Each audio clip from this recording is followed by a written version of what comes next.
समुद्री लुटेरों का रहस्य।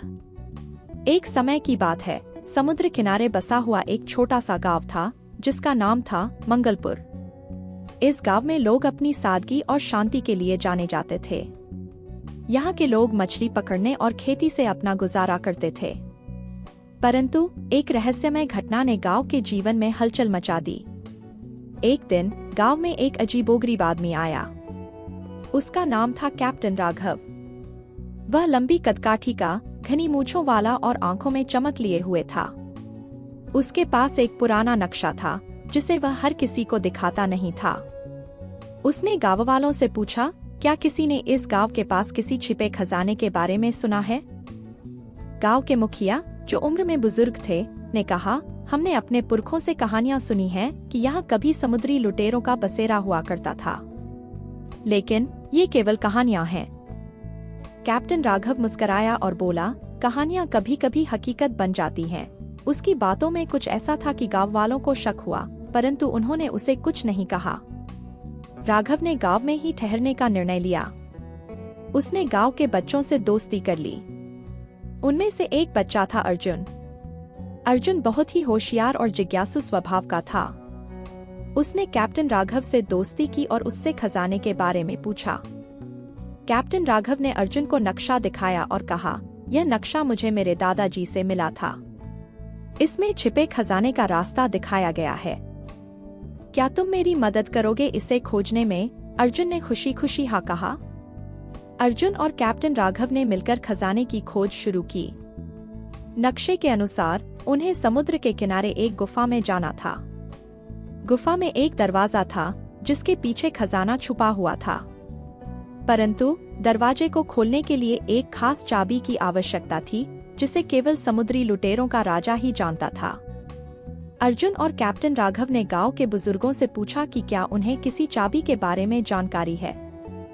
एक बुजुर्ग महिला ने कहा, मेरे दादाजी कहते थे कि समुद्री लुटेरों का राजा अपनी चाबी को एक खास जगह पर छुपा कर रखता था जिसे केवल वही जानता था। राघव और अर्जुन ने मिलकर उस खास जगह की खोज शुरू की। वे कई दिनों तक गांव के आसपास के जंगलों और समुद्र किनारे की तलाशी लेते रहे।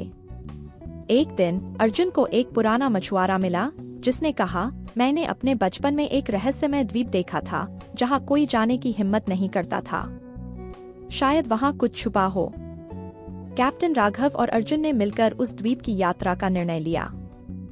वे एक नाव लेकर उस द्वीप की ओर चल दिए। रास्ते में उन्हें कई खतरों का सामना करना पड़ा, परंतु उनकी हिम्मत नहीं टूटी। द्वीप पर पहुंचते ही उन्हें वहां कई रहस्यमय संकेत मिले।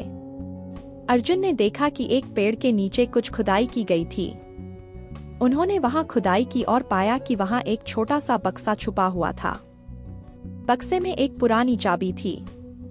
अर्जुन ने कहा, यह वही चाबी है जिसकी हमें तलाश थी। वे दोनों खुशी खुशी वापस गांव लौटे और गुफा की ओर चल दिए। गुफा के दरवाजे पर पहुंचकर उन्होंने चाबी से दरवाजे को खोला। अंदर का दृश्य देखकर वे दंग रह गए। वहां ढेर सारे सोने चांदी के सिक्के, बहुमूल्य रत्न और कई पुरानी किताबें थीं। कैप्टन राघव ने अर्जुन से कहा, यह खजाना हमारे गांव के विकास के लिए बहुत उपयोगी साबित होगा। उन्होंने खजाने को गांव में बांटने का निर्णय लिया। गांव के लोग बहुत खुश हुए और उन्होंने अर्जुन और कैप्टन राघव की खूब प्रशंसा की। अर्जुन को यह समझ में आ गया था कि सच्चा खजाना हमेशा धन दौलत नहीं होता, बल्कि हमारे दोस्तों और परिवार के साथ बिताए गए समय और हमारे नेक कामों में होता है। कहानी से सीख, सच्ची मित्रता और नेक काम हमेशा हमारी जिंदगी को बेहतर बनाते हैं। साथ ही कभी भी अपने सपनों को सच करने के लिए हिम्मत नहीं हारनी चाहिए। कहानी का अंत। इस कहानी में हर मोड़ पर कुछ नया और रोमांचक था, जिसने अर्जुन और कैप्टन राघव को एक अनोखे सफर पर ले गया। उनकी हिम्मत, विश्वास और दोस्ती ने उन्हें सफलता दिलाई।